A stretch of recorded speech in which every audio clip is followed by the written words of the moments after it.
Welcome to my YouTube channel, I'm Serena guys. For today video, magluluto tayo ng french fries at saka fried chicken. Papakita ko sa inyo guys. Inuna ko yung french fries bago yung fried chicken. Ayan nga pala guys. Inuna ko yung fries bago yung fried chicken. Ayan. Pinakulaan ko na. Tsaka ito.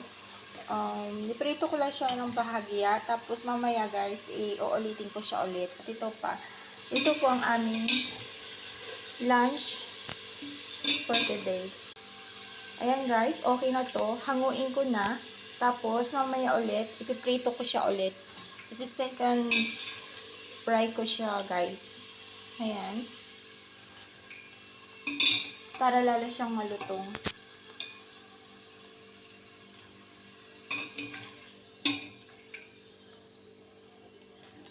Ayan guys.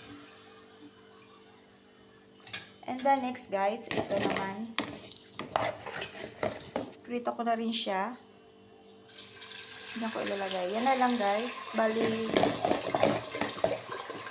hinati-hati ko para maganda yung pagkaluto.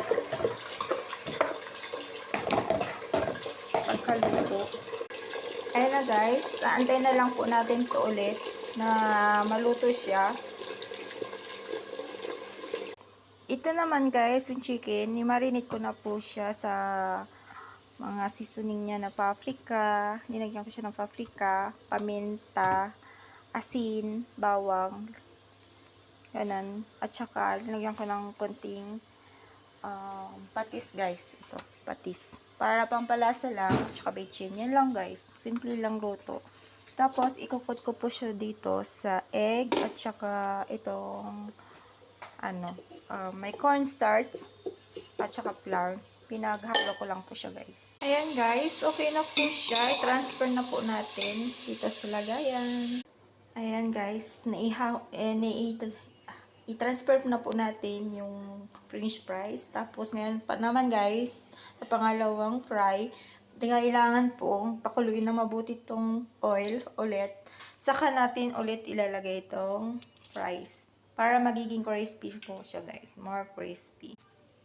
Ngayon guys, mainit na siya. So, kailangan natin ilagay ulit ito.